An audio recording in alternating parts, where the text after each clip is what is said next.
Hello and welcome back to the vision digital education. Hi friends, હું છું સંદીપ બોરીચા. ફરી એક વખત આપ સૌનું અમારા આ ઓનલાઈન પ્લેટફોર્મમાં સ્વાગત કરું છું. મિત્રો, ધોરણ 12 વિષય અર્થશાસ્ત્ર પ્રકરણ 1 થી 9 અર્થશાસ્ત્ર વિષય 12 ની અંદર આપણે છે જેને કહી શકાય કે એમસીક્યુના મોસ્ટ આઈએમપી પ્રશ્નો બનતા હોય એવા પ્રકારના એમસીક્યુને આપણે પીપીટીના માધ્યમથી તમારી સામે રજૂ કરેલા હતા. આજે જે છે આપણી સામે ચેપ્ટર આવશે, એ બે ચેપ્ટર છે. મિત્રો, આજે 10મું અને 11મું એક સાથે લીધેલા ચેપ્ટર છે, કારણ કે એમાંથી બનતા પ્રશ્નોને આધારે બંને પ્રકરણને સાથે રાખ્યા છે. ચેપ્ટર નંબર 10 છે એ છે ઉદ્યોગ ક્ષેત્ર છે, મેન્યુફેક્ચરિંગ સેક્ટર કહી શકાય. અને પ્રકરણ 11 છે એ છે નવા પ્રશ્નો. આમ તો પણ ભારતીય અર્થતંત્રમાં નૂતન પ્રશ્ન તરીકે આપણે ઓળખી શકીએ. ભારતીય અર્થતંત્રમાં નૂતન પ્રશ્નો. મિત્રો, આ બે ચેપ્ટરમાં બનતા જે મોસ્ટ આઈએમપી પ્રશ્નો હશે કે એમસીક્યુ હશે એમની ચર્ચા આપણે આવરી લેવાના છીએ. ચેપ્ટર 10 અને ચેપ્ટર 11 ના આપણે પ્રશ્ન શરૂઆત કરીએ. મૂડીરોકાણના કદને આધારે ઉદ્યોગોને કેટલા પ્રકાર પાડવામાં આવે છે? મૂડીરોકાણ, આમ તો ઉદ્યોગોના પ્રકાર 3 છે: માલિકીને આધારે, મૂડીરોકાણને આધારે અને ઉત્પાદિત વસ્તુને આધારે. એમાં વપરાશી અને અર્ધ વપરાશી વસ્તુના પણ ઉદ્યોગો હોઈ શકે, બે પ્રકારના. અહીંયા ઉદ્યોગોના મૂડીરોકાણને આધારે યાદ રાખજો મિત્રો, પ્રશ્ન વાંચજો. મૂડીરોકાણને આધારે તો મૂડીરોકાણને આધારે જવાબ આવશે 5. કયા પ્રકારના? તો કે આ 5 એવા પ્રકારના છે જેમાં ગૃહ ઉદ્યોગ, બીજું ટચુકડા ઉદ્યોગ,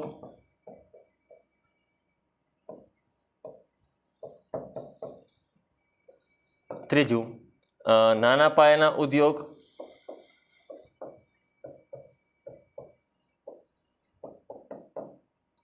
ચોથું મધ્યમ ઉદ્યોગ એટલે કે મધ્યમ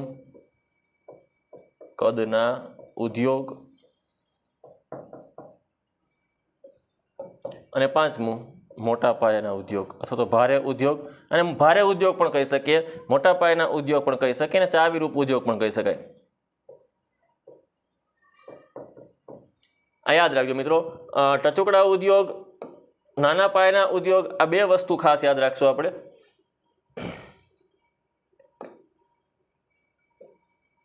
અહીંયા ટચુકડા ઉદ્યોગ રાખી દઈએ આપણે.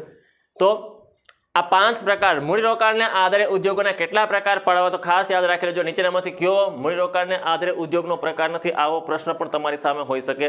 તો પ્રકરણ 10 માંથી બનતો આ પ્રશ્ન, મૂડીરોકાણને આધારે ઉદ્યોગના પ્રકાર 5 છે. નીચેનામાંથી કયો દેશ ખેતી પ્રધાન હોવા છતાં વિકસિત છે? મોટાભાગે તમે જોશો ને તો એવું બહુ ઓછું જોવા મળશે કે જે દેશની અંદર કૃષિ હોય અને એ વિકસિત દેશ હોય. અત્યારના સમય દરમિયાન જે રાષ્ટ્રો વિકસિત છે, એ વિકસિત રાષ્ટ્રો છે એ પોતાના દેશના ઉદ્યોગો પર નિર્ભર છે, એ ઉદ્યોગોને કારણે વિકસિત છે.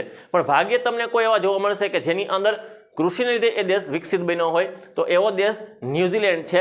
જે ન્યુઝીલેન્ડ છે એ કૃષિ સમૃદ્ધ. ઓસ્ટ્રેલિયા અને ન્યુઝીલેન્ડ બંને એવા પ્રકારના દેશ, વિકસિત દેશ કહેવાય કે જેમાં કૃષિ હોવા છતાં એ પણ કેવા છે? વિકસિત છે. Next, oil and natural gas corporation, પહેલા એ કમિશનથી ઓળખાતું, આ ઓએનજીસી. ઓએનજીસી કોર્પોરેશન નીચેનામાંથી કોનું ઉદાહરણ છે? ખાતાકીય ઉદ્યોગ છે, જાહેર નિગમ છે, સંયુક્ત મૂડી કંપની છે, કે નાના કદનો ઉદ્યોગ છે અથવા તો નાના ઉદ્યોગ તરીકે ઓળખાય? તો યાદ રાખશો મિત્રો કે ઓએનજીસી છે એ કેવી કંપની છે?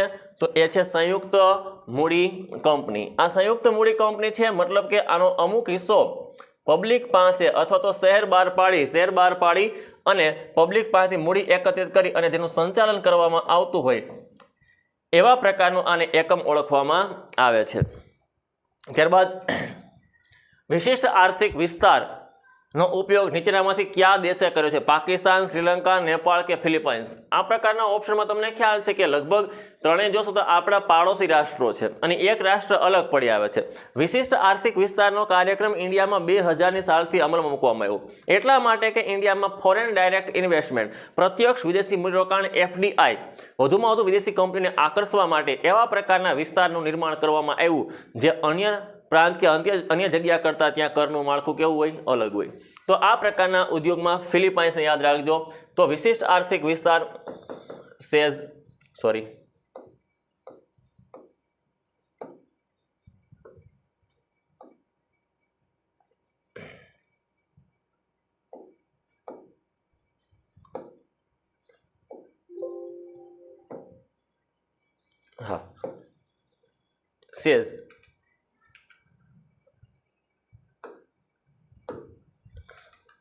અહીંયા આપણે જોશું સેઝ એ સ્પેશિયલ ઇકોનોમિકલી ઝોન 2000ની સાલથી કહી શકાય કે નિર્માણ કરવામાં આવ્યો, એટલે સેઝ 2000થી આ વસ્તુ અમલમાં આવી અને ત્યારથી કહી શકાય કે દેશની અંદર એવા પ્રકારના વિશિષ્ટ આર્થિક વિસ્તારોનું નિર્માણ કરવામાં આવ્યું કે જેની અંદર આ પ્રકારના એરિયામાં જો વિદેશી કંપનીઓ કોઈ ઉદ્યોગ સ્થાપે છે તો ઉદ્યોગ સ્થાપનાર કંપનીને કહી શકાય કે અમુક પ્રકારના કર રાહતો આપવામાં આવે. એટલે આ યાદ રાખીશું આપણે ફિલિપાઇન્સમાંથી. નેક્સ્ટ, નીચેનામાંથી કયો ઉદ્યોગ સહકારી ક્ષેત્રનો ઉદ્યોગ છે? હમણાં આપણે માલિકીના આધારે વાત કરીએ તો માલિકીના આધારે ઉદ્યોગના પ્રકાર 4 છે મિત્રો. એક તો ખાનગી ઉદ્યોગ, જાહેર ઉદ્યોગ, સંયુક્ત મૂડી કંપની અને સહકારી. લોકોના કલ્યાણ માટે કે કદાચ લોકો માટે ખોલવામાં જે છે ક્ષેત્રો છે એને સહકારી ક્ષેત્ર તરીકે ઓળખવામાં આવે. સાબુ, દૂધની ડેરી, સિનેમા કે સ્ટેટ ટ્રાન્સપોર્ટ. તો અહીંયા યાદ રાખજો એસટી છે એ શું છે મિત્રો? નિગમ છે. એટલે નિગમ એટલે સરકારના ઉદ્યોગમાં જાહેર ક્ષેત્રના ઉદ્યોગના પણ પ્રકાર પડે. ખાતાકીય ઉદ્યોગ, જાહેર નિગમ અને સંયુક્ત મૂડી કંપનીઓ, એમાં પણ સંયુક્ત આવે એટલે આ એમાં આવશે. અને અહીંયા છે ને જવાબ આવશે દૂધની ડેરી. સહકારી ક્ષેત્રે દૂધની ડેરીઓ છે એ કામ કરી છે. ખાંડની મિલો પણ આવી શકે એમાં. તો દૂધની ડેરીઓ છે એ કેવા એકમ તરીકે ઓળખી શકાય મિત્રો? સહકારી ક્ષેત્રનો ઉદ્યોગ. નાના પાયાના ઉદ્યોગમાં કઈ ઉત્પાદન પદ્ધતિનો ઉપયોગ થાય? તો આપણે શીખી ગયા છે આ છે યંત્ર છે અને આ છે માનવ શ્રમ છે. તો નાના પાયાના ઉદ્યોગોની અંદર કહી શકાય કે જે મોટા ભાગે જે છે એ વાપરવામાં આવે ઉત્પાદનની પદ્ધતિ એ કેવી છે? શ્રમ પ્રધાન છે. મુખ્યત્વે માનવ શ્રમને આધીન છે એટલે અહીંયા રોજગારીની તકોનું પ્રમાણ પણ કેવું રહેશે? વધુ રહેશે. એટલે યંત્ર પ્રધાન, અક્ષર પ્રધાન અને મૂડી પ્રધાન. હવે જો યંત્ર પ્રધાન અને મૂડી પ્રધાન આ બંને એક સમાન થશે એટલે બંને વસ્તુ આપણે સાઈડમાં જ કાઢી નાખશું. ડાયરેક્ટ આપણી સામે જવાબ સીધો આવી ગયો શ્રમ પ્રધાન. LIC લાઈફ ઇન્સ્યોરન્સ કોર્પોરેશન એ કયા પ્રકારનું ઉદાહરણ કહી શકાય? સંયુક્ત મૂડી કંપની, સરકારી ક્ષેત્ર, જાહેર નિગમ કે ખાનગી ક્ષેત્ર? તો મિત્રો જ્યાં કોર્પોરેશન લાગ્યું હોય ત્યાં સમજી લેવું જોઈએ કે નિગમ છે. LIC, GIC પણ હોય, જનરલ ઇન્સ્યોરન્સ કંપની કે કોર્પોરેશન પણ હોઈ શકે. ત્યારે નિગમ છે એટલે કોર્પોરેશન છે તો નિગમ છે તો જાહેર નિગમ ક્ષેત્રનું ઉદ્યોગનું ઉદાહરણ કહી શકાય LIC. આ ખાસ યાદ રાખજો.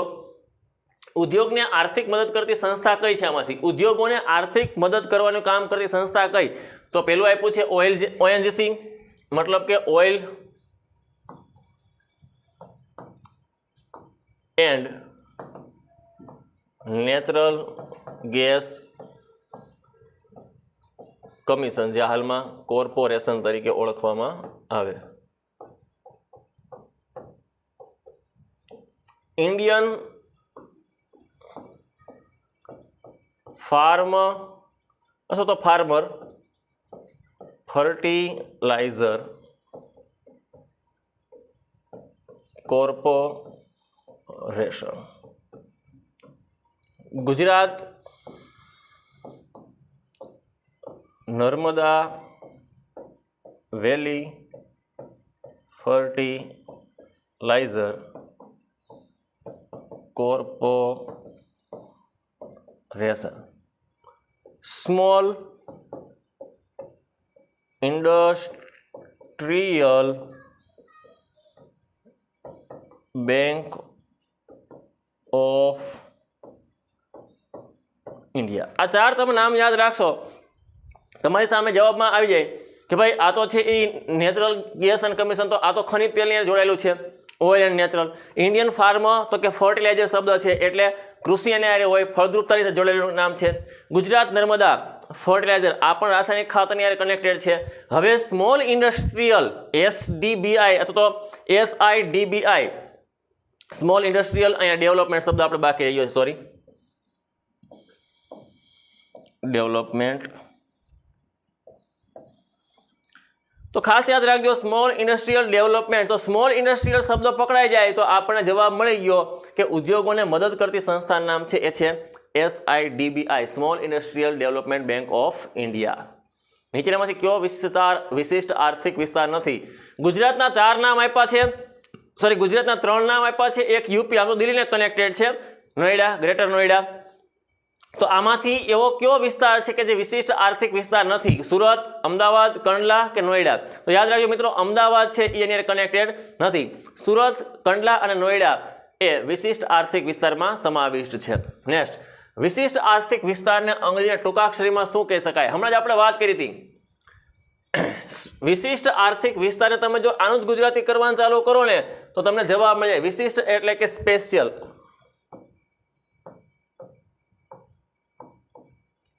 ઈ એટલે આર્થિક, તો આર્થિક ઈ એટલે ઇકોનોમિકલ. વિસ્તાર એટલે કે ઝોન. તો SEZ સ્પેશિયલ ઇકોનોમિકલી ઝોન તરીકે આ વિસ્તારને ઓળખવામાં આવે છે, જ્યાં FDI પ્રત્યક્ષ વિદેશી મૂડીરોકાણ થાય માટે ભાર મૂકવામાં આવે. ઉત્પાદિત વસ્તુના આધારે ઉદ્યોગના કેટલા પ્રકાર પડે? તો મિત્રો યાદ રાખજો, ઉત્પાદિત વસ્તુને આધારે 5, 4, 3, 2 આપ્યા તો 5 છે ને એ મૂડીરોકાણને આધારે હતા, પણ 2 છે એ પ્રકાર પડશે. તો 2 કયા પ્રકારના? તો કે વપરાશી અને અર્ધ તૈયાર.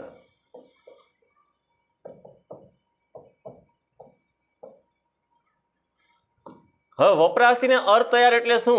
તો કે જે વસ્તુને ખરીદ્યા પછી આપણે ડાયરેક્ટ એને ઉપયોગમાં લઈ શકીએ એ પ્રકારના ઉદ્યોગને વપરાશી ઉદ્યોગ કહી શકાય. અને જેને ખરીદ્યા પછી હજી એનો એક પ્રક્રિયા કે તબક્કો બાકી છે એને અર્ધ તૈયાર વસ્તુ કહી શકાય. સાબુ, શેમ્પુ, પાવડર ડાયરેક્ટ આપણે ઘરે લઈ આવ્યા એ ભેગું ઉપયોગ લેવાનું ચાલુ કરીએ તો એ કેવા બની જાય? વપરાશી કહી શકાય. સૂતર છે, યંત્ર છે, અથવા પતરા છે, એસી છે, તમે લઈ આવ્યા પછી કે પંખો હજી એને ફિટ કરવા માટે એક તબક્કો બાકી રહે છે, અથવા તો ઘણી વખત સર્વિસ કરવા માટે કે કોઈ વ્યક્તિને ડાયરેક્ટ ફિટિંગ કરવા માટે બોલાવવો પડે.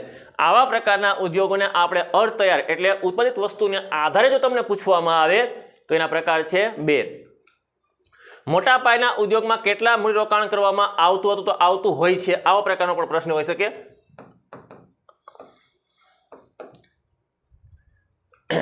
સૌથી વધુ હાઈએસ્ટ જેને કહી શકાય 10 કરોડના મૂડીરોકાણથી વધુનું મૂડીરોકાણ હોય તો એ 5 પ્રકારના ઉદ્યોગમાંથી સૌથી ઉપરના નંબરનો ઉદ્યોગ બનશે. પહેલો ઉદ્યોગ ગૃહ ઉદ્યોગ છે, બીજો ઉદ્યોગ ટચુકડો ઉદ્યોગ છે, ત્રીજો ઉદ્યોગ છે એ નાના પાયાનો ઉદ્યોગ છે, ચોથો મધ્યમ પાયાનો ઉદ્યોગનો છે, અને પાંચમો છે એ મૂડીરોકાણને આધારે મોટા પાયાનો ઉદ્યોગ, જ્યાં 10 કરોડથી વધુનું ઇન્વેસ્ટમેન્ટ થાય અને કોઈ એકમ ચલાવવામાં આવતું હોય આવા પ્રકારના ઉદ્યોગને મોટા પાયાનો ઉદ્યોગ તરીકે ઓળખવામાં આવે. યાદ રાખજો, 10 કરોડથી વધુ. ટચુકડા ઉદ્યોગમાં મૂડીરોકાણની મર્યાદા કેટલી હોય છે? 10 લાખ, 15 લાખ, 20 લાખ કે 25 લાખ. તો આ બીજા નંબરનું ક્ષેત્ર છે ગૃહ ઉદ્યોગ પછી અને નાના પાયાના ઉદ્યોગની પહેલા. મિત્રો યાદ રાખજો, 25 લાખના મૂડીરોકાણથી જે ઉદ્યોગ સ્ટાર્ટ થયા હોય અથવા તો 25 લાખ સુધીની કેપેસિટીમાં જે ઉદ્યોગો ચાલતા હોય મૂડીરોકાણથી, આ પ્રકારના ઉદ્યોગોને આપણે ટચુકડા ઉદ્યોગ તરીકે ઓળખીએ છીએ. જાહેર ક્ષેત્ર એટલે શું? જાહેર એટલે શું? તો ખાનગી અને જાહેર 2 પ્રકારનો તફાવત આપણે બહાર પાડશું. તો અહીંયા ખાનગી એટલે શું છે? તો કે ખાનગી એટલે વ્યક્તિગત, પેઢી કે ભાગીદારી. આ પ્રકારના એકમને આપણે પ્રાઇવેટ કહીએ છીએ. જાહેર સિમ્પલ યાદ રાખજો, જાહેર એટલે કે રાજ્ય, માલિકી અથવા સરકાર. અહીંયા સરકાર દ્વારા સંચાલિત જે ક્ષેત્ર હોય એવા ક્ષેત્રને જાહેર ક્ષેત્ર તરીકે ઓળખવામાં આવે. લોકો દ્વારા તો પ્રાઇવેટ બની જશે, આંતરરાષ્ટ્રીય તો કોઈ એવા પ્રકારનું કોઈ હોય જ ન શકે. સહકાર, કોઓપરેટ એવા પ્રકારના કોઈ એકમને આપણે જાહેરમાં તો કહીએ છીએ, પણ સરકારના આવશે મોટા ભાગે જે ગવર્મેન્ટ સાથે કનેક્ટેડ છે એવા પ્રકારના ઉદ્યોગને કેવા ઉદ્યોગ કહેવામાં આવે છે? જાહેર ક્ષેત્રના ઉદ્યોગ. રેલવે કયા પ્રકારનું ઉદ્યોગનું ઉદાહરણ છે? તો યાદ રાખજો મિત્રો, રેલવે છે જેનું અલગથી એક બજેટ બહાર પાડવામાં આવતું હોય એવા પ્રકારના ઉદ્યોગને ખાતાકીય ઉદ્યોગ કહેવાય. ભારતીય પોસ્ટ, ઇન્ડિયન રેલવે આ એવા પ્રકારના એકમો છે કે જેનું એક અલગથી અંદાજપત્ર હોય, એમનું અલગથી બજેટ બહાર પાડવામાં આવતું હોય અને ડિપાર્ટમેન્ટ હોય. તો એવા પ્રકારના ઉદ્યોગને ખાતાકીય ઉદ્યોગ કહી શકાય. નિગમમાં નહીં આવે. એસટી છે સ્ટેટ ટ્રાન્સપોર્ટ એ નિગમ છે, પણ ઇન્ડિયન રેલવે એ શું છે? ખાતાકીય ઉદ્યોગ છે. આર્થિક સુધારા કયા વર્ષમાં કરવામાં આવ્યા હતા? વારંવાર આ પ્રશ્ન આપણી સામે રિપીટ થાય છે. મિત્રો ફરી પાછું તમને ટૂંકમાં કહી દઉં, 1991માં ઉદારીકરણ, ખાનીકરણ અને વૈશ્વિકરણની પ્રક્રિયાથી દેશમાં આર્થિક સુધારાનો યુગનો પ્રારંભ થયો. ભારતમાં રેલવેની સૌપ્રથમ શરૂઆત ક્યારે થઈ? 1953, 1853, 1975, એક આ પ્રકારના પ્રશ્ન આપણી સામે હોય તો મિત્રો યાદ રાખજો 1853 મુંબઈથી થાણા આ રેલવે લાઇન શરૂ કરવામાં આવી એ ડેલહાઉસીના સમયમાં સ્ટાર્ટ થઈ 35 કિમી લાંબી રેલવે લાઇન હતી કે 22 માઇલમાં હતી આ ડેલહાઉસીના સમયમાં સ્ટાર્ટ થયેલી રેલવે લાઇન 1853માં ત્યારથી કહી શકાય કે ઉદ્યોગોને સારો એવો વિકાસ પણ મળ્યો છે કારણ કે આપણે શરૂઆતમાં અંગ્રેજ સરકારે પોતાના વેપાર નીતિને વેગ આપવા માટે અને સૈન્યોની હેરાફેરી કરવા માટે ભારતમાં રેલવેની પ્રક્રિયા સ્ટાર્ટ કરી પણ એનો સીધો લાભ કોને મળ્યો ભારતીયોને મળ્યો ONGCની સ્થાપના ક્યારે કરવામાં આવી હતી તો યાદ રાખશો ONGC oil and natural gas commission મિત્રો આમાં આપણી સામે સાલવારી પણ આપણી સામે મૂકેલી છે ઓઇલ એન્ડ નેચરલ ગેસ કમિશનની સ્થાપના જે થઈ હતી ઘણી વખત ઉમેદવાર શું કે વિદ્યાર્થી શું ટીક કરી નાખે તો કે દેશ આઝાદ થયો હોય ત્યારે જ થઈ છે અથવા 1951 તો કે દેશમાં આયોજનનો આરંભ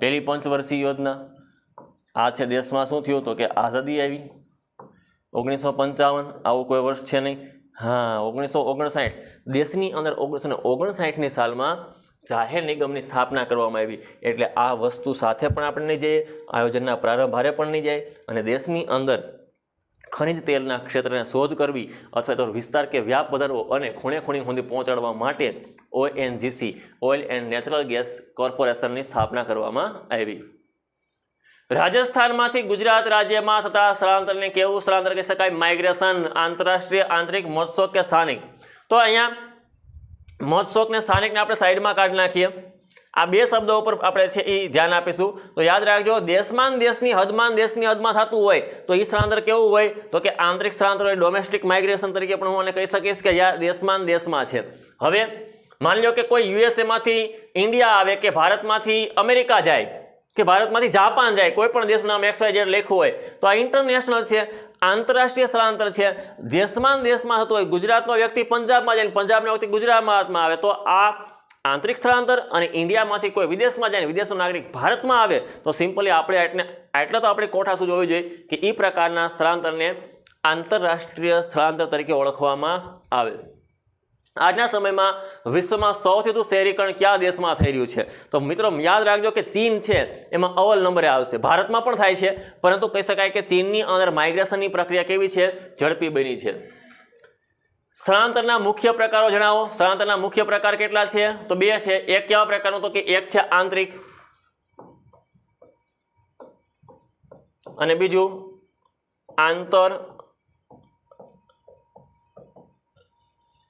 રાષ્ટ્રીય તો સ્થળાંતરના બે પ્રકાર યાદ રાખશું 4 1 3 2 માં જઈએ આપણે પર્યાવરણ પરિબળને અનુલક્ષીને થતું સ્થળાંતર કોને કહેવાય રાજકીય આર્થિક સામાજિક કે વિકાસલક્ષી પર્યાવરણીય પરિબળને અનુલક્ષીને ઘણી વખત લેન્ડસ્કેપ થતું હોય તો લોકો અહીંયાથી હટવા માંડશે ઘણી વખત કોઈ ઉત્તર ભારતમાં કૃષિ સમૃદ્ધ સંજોગો હોય તો લોકો કૃષિ અથવા તો કહી શકાય કે સારા પાણીની શોધમાં ત્યાં જાય જે કોઈ પણ પર્યાવરણીય બાબતો ઇફેક્ટ કરતી હોય એવા પ્રકારનું સ્થળાંતર એ વિકાસલક્ષી સ્થળાંતર છે મિત્રો યાદ રાખજો રાજકીય આર્થિક અને સામાજિકની સાથે આપણે આગળ વધીને એ સ્થળાંતરને કહી શકાય વિકાસલક્ષી સ્થળાંતર વીજળીનું ઉત્પાદન ક્યાં માધ્યમથી થાય તો પ્રદૂષણ ફેલાય છે solar wind power thermal power અને હાઇડ્રો પાવર અહીંયા હાઇડ્રો પાવર એટલે શું તો કે હાઇડ્રો પાવર મતલબ જલ વિદ્યુત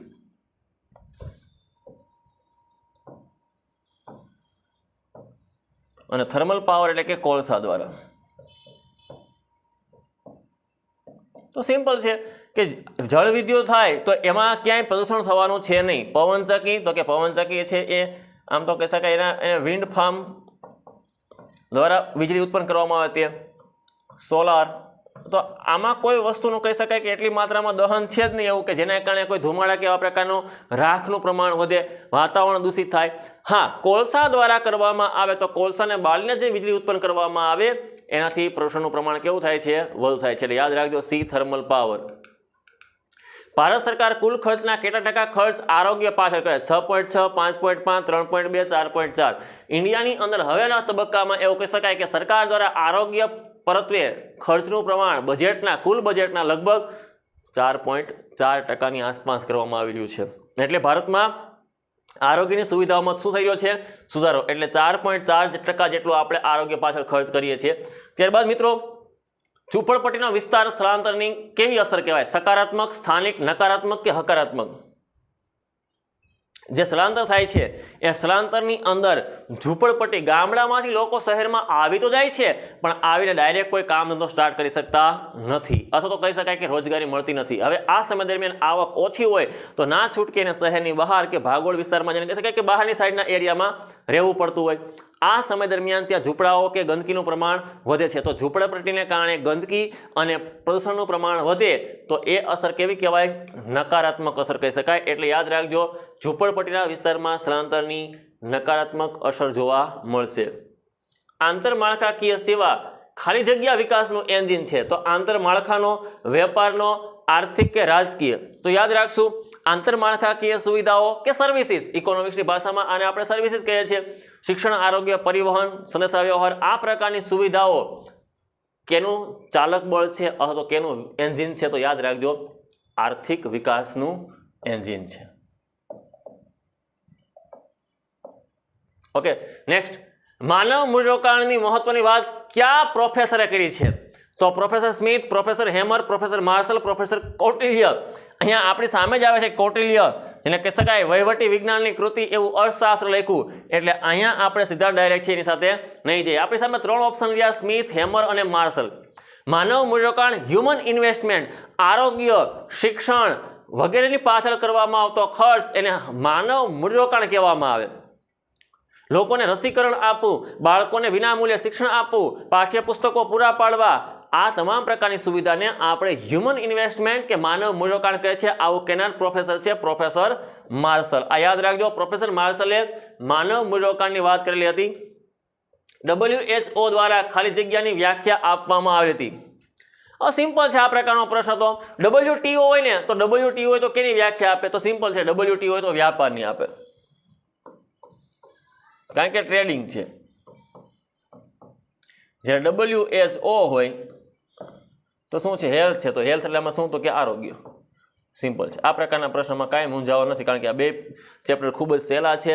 આમાંથી આપણે આરામથી માર્કને કવર કરી શકીએ, એટલે જ આ બે પ્રકરણ સાથે રાખ્યા છે. ખાસ કરીને 11મું ચેપ્ટર તો ખૂબ જ ઇઝી છે આપણી સામે, કારણ કે થોડું ઘણું જો આપણે વાંચીએ અને વિચારીએ ને, ટકાવારી હોય તો એક વાત અલગ છે, પણ વાંચીને થોડુંક વિચારીએ પ્રશ્નને, જવાબ એમાં છુપાયેલો હોય છે.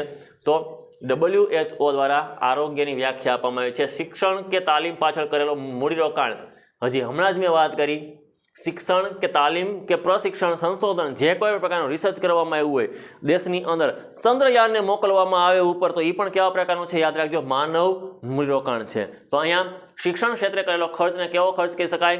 માનવ મૂડીરોકાણ. આરોગ્ય પાછળ સૌથી વધુ ખર્ચ કરતો દેશ કયો છે? તો ભારતનો આપણે પ્રમાણ જોઈ ગયા હતા. ભારત દેશ છે એનું પ્રમાણ હતું કુલ બજેટના 4.4%. યાદ રાખજો, સૌથી વધુ કહી શકાય લગભગ 20%ની આસપાસ કુલ બજેટના અમેરિકા ખર્ચ કરે છે. એટલે અમેરિકા સૌથી વધુ આરોગ્ય પાછળ ખર્ચ કરતો મિત્રો દેશ છે. નેક્સ્ટ, અમેરિકા આરોગ્ય પાછળ ખર્ચ કરે તો હમણાં જે વાત કરી તમને 20.4%, તો 20.3%ની આસપાસ. તો મિત્રો યાદ રાખજો, આરોગ્ય પાછળ કરવામાં આવતા ખર્ચમાં સૌથી પ્રથમ નંબરે દેશ આવતો હોય તો એ છે અમેરિકા. ગુજરાતમાં ખનિજ તેલ, કડી, કલોલ અને સિમ્પલ છે, રાજકોટમાં આવી કોઈ ખનિજ તેલની ફેક્ટરી નથી. વલસાડ ને મોરબી તો કોટા કહી શકાય કે ટેક્સટાઇલ ઉદ્યોગની અરે જે જોડાયેલું છે, અથવા કહી શકાય કે માર્બલ, આ પ્રકારની વસ્તુઓ જોડાયેલું શહેર કહી શકાય. વલસાડ, વાપી, સુરત, આ સાઉથ ગુજરાતના જેને કહી શકાય એ જિલ્લાઓ છે, પણ સૌથી વધુ પ્રમાણમાં પ્રાપ્ત થાય અંકલેશ્વરમાંથી. મિત્રો યાદ રાખજો, અંકલેશ્વર, કડી, કલોલ અને અંકલેશ્વરમાંથી પ્રાપ્ત થાય. ઓકે, અહીંયા થેન્ક યુની સ્લાઇડ આવી ગઈ છે. વિઝન ડિજિટલ એજ્યુકેશનની વેબસાઇટ ઉપર પણ આપ સર્ચ કરી શકો છો, ત્યાં પણ આપણને તમામ પ્રકારની માહિતી પ્રાપ્ત થઈ શકે છે. 9993 34393 આ નંબર ઉપર કોન્ટેક્ટ તમે કરી શકો છો, જો કોઈ પણ તમારા મૂંઝવતા પ્રશ્નો હોય તો. મિત્રો ધોરણ 12ના 1 થી 12 11 ચેપ્ટર, કુલ 11 ચેપ્ટર છે. આ 11 ચેપ્ટરના MCQને જેને કહી શકાય એ મોસ્ટ IMP, MCQ બધા પછી એમાં ન આવી જાય, પણ મોસ્ટ IMP બનતા પ્રશ્નો છે એમાં આપણે કોર્સમાં આવી રહ્યા છે. આ સિવાય મટીરિયલ પણ આપણું ઉપલબ્ધ છે, એમાં પણ આપ અભ્યાસ કરી શકો છો. પ્રકરણ 1 થી માંડીને પ્રકરણ 11 મતલબ અર્થશાસ્ત્રમાં આલેખ, વૃદ્ધિ અને વિકાસ, નાણું અને ફુગાવો, બેન્કિંગ અને નાણાકીય નીતિ, ગરીબી, બેરોજગારી, કૃષિ, વિદેશ વ્યાપાર, ઉદ્યોગ ક્ષેત્ર અને ભારતીય અર્થતંત્રમાં નૂતન પ્રશ્ન, આ 11 ચેપ્ટરના બનતા પ્રશ્નો છે એ આપણે આમાં આવરી રહ્યા છે. વધુ હવે ધોરણ 11ના અર્થશાસ્ત્રમાં આવતી વસ્તુઓ છે એને આપણે ચર્ચા કરીશું. મિત્રો, આજનો આ લેક્ચર આપણે સમાપ્ત કરીએ છીએ. ધન્યવાદ.